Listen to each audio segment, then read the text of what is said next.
Can banks next week continue to lead the stock market higher? Sure. Well, Larry, certainly this week we saw volatility back with a vengeance, and the breath of fresh air and all of this noise and all this fear that came back to the market was the equity income story. And that increasing in dividends that we see from banks is really refreshing to retirees. Even though we have been cautious, we've been advocating to investors on this show, it's dividends, dividends, dividends. Equity income, the story is alive and well, not just with banks, Larry, even Cisco, a very different animal, paying a dividend. So dividends will drive this market even for defensive, cautious investors. All right, I'll stay there, Don Luskin. Our dividends going to drive the market higher, mostly banks. We got Cisco on the table. And my add-on question, will the stock market continue to have upward legs next week? Look, here in rainy Silicon Valley, I personally think it is a tragedy that Cisco is paying a dividend. That means that one of the most innovative companies in America can't think of anything better to do with its cash than return it. Oh, my God, please, whatever happened to innovation? You know, with the banks, it's a different story. No one expects innovation from banks. No one even really expects solvency. So the fact that the Fed has taken a look at their balance sheets and decided that some of them can pay dividends, I guess that's a boost to confidence. That's a good thing. But come on, let's have growth, not just paying back money to people. But Don, growth, that's not what this is about. I mean, it's not about the expansion of PEs or expansion of earnings right now.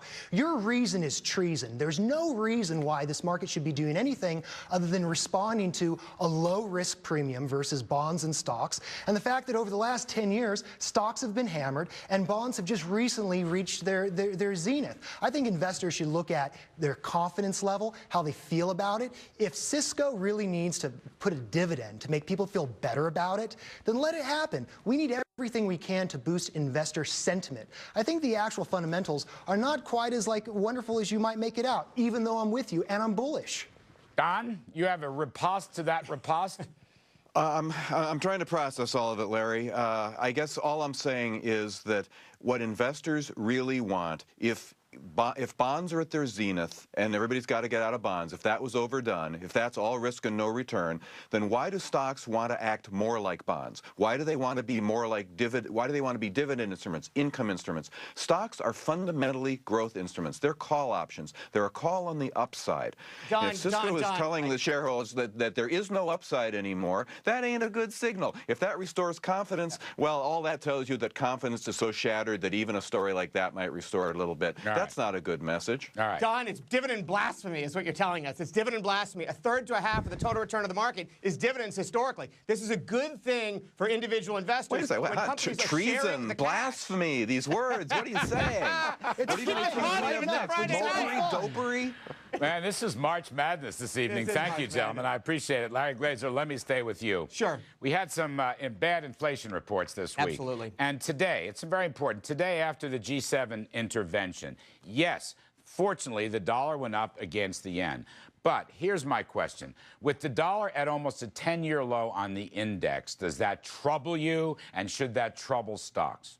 You know, it's interesting, Larry, when we talk about the impact of currencies, you know, it's one of those issues that we tell investors. There's two types of investors, those that can't predict currency and those that don't know they can't predict currency. And for us, it's important to have a level of diversification in currency exposure. But I think the mistake investors make is, while we're on the blasphemy subject, it's a dogmatic belief that weak currency is good for the U.S. market. It may be good in the short run, but I don't like this idea. It's not a feel-good topic that the only way we get out of this is a weak currency. In the near term, it is good for the developed world when they have a weak currency, and it's good for the market, is what the data suggests, and it's bad for the emerging markets. In the long run, I don't like it. It's not how I want to see our markets and our economy perform. Lee Munson, is there a connection between the dollar at 10-year lows, rising inflation, and the stock market? Oh, absolutely. I mean, you know, there's a lot of things that I don't like, but I have to make money for clients. Let me give you a perfect example. The fancy bread, the sourdough that I eat at Whole Foods costs $5.99 a loaf, and my car, I like fast ones, it's like super unleaded. The price is going through the roof. So today, you know, I had to sell out of my grain positions and my copper positions because what I'm doing is I'm making homemade dividends. Now we're poking fun, blasphemy, treason, but the bottom line is I'm forced now to try to make homemade dividends or dividends, whatever, so that I can return that cash capital to my clients so they can buy things like bread and fuel, regardless of whether or not they have a high lifestyle or a middle income lifestyle. I think the dollar is a real problem. I think that we're going to get inflation, but I've got to do pragmatic trades right now. So taking money off the table of some of the currency things to return to my clients and trying to get long some of these banks where there's a psychological, tailwind, I think that's what makes sense to investors as we go into the weekend. All right, Don Luskin, let me stay with this theme. The dollar did appreciate 2% against the yen, so the G7 intervention in that important sense worked. Now, the Japanese disaster is still on the table. Still many things that are simply not knowable regarding the nuclear problems and the radiation issues. But I did see in your notes that you would be a buyer of Japan. Can you tell us why? Well, we've been telling clients all week right at the bottom to buy Japan. We've got 10% in that trade already. Look, in 1995, we had the Kobe earthquake. When that happened, Kobe was one of the world's busiest ports. That was a true economic disaster for Japan, and over a period of time, the Japanese stock market lost 25% and recovered it within a year. I think we've gone through that whole thing on internet time. The entire correction in the Japanese market has happened. Please, nobody worry about this radiation jazz. This is crazy panic. You don't need to go buy salt. You don't need to go buy iodine pills. Just forget about it. You're being stampeded. This is, look, remember, tragedies, wars, in a funny way, as horrible. I don't want there to be any wars. I don't want there to be any terrorist attacks. I don't want there to be earthquakes. And believe me, I'm talking to you from sitting on right on top of the San Andreas Fault. So I really don't want that. But when those things happen, they stimulate growth. The terrorist attacks of 9/11 ended a recession in this country. They didn't make one.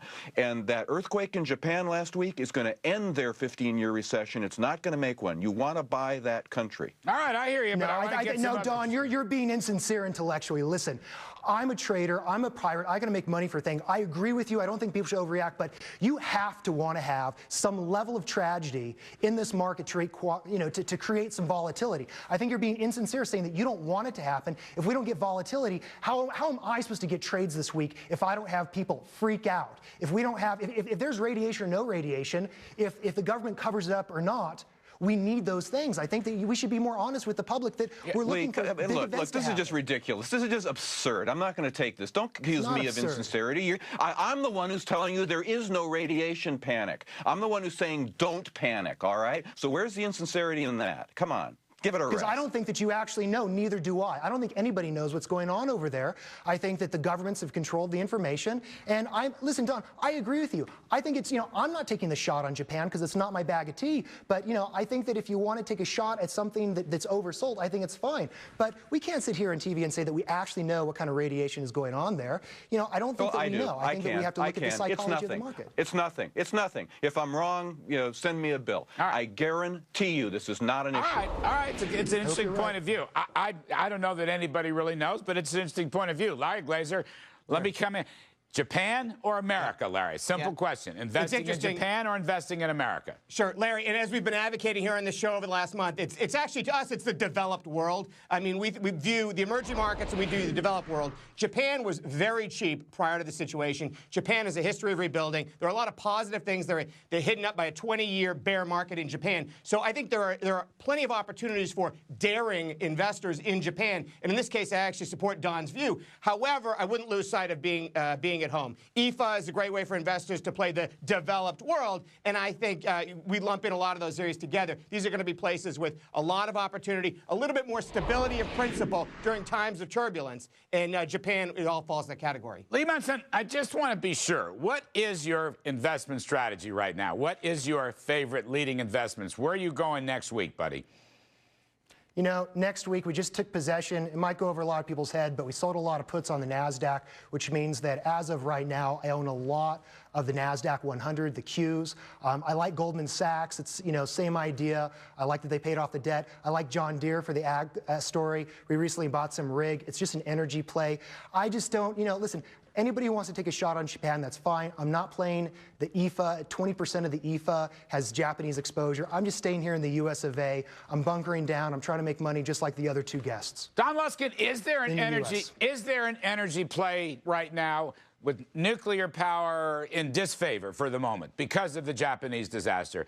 Is there an energy play? Is there a coal play? Is there an Exxon play? How do you see that? I think we're going to look at, a month is going to go by, and the oil price is probably going to come back down because the Japan thing will be behind us, and I'll bet the Middle East stabilizes. But yes, there will still be an energy play. You know why? It's because the great global recession is over. So all the cyclicals are going to work again. The energies are, the industrials are, the financials are.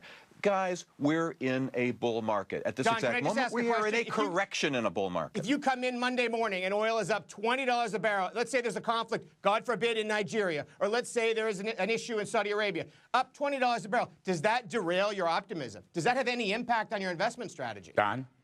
Well, of course it would. There are always these contingencies, but sitting where I am right now, I'm predicting that's not going to happen. And in fact, the oil market is predicting that's not going to happen, or oil would be at 120 right now. All right.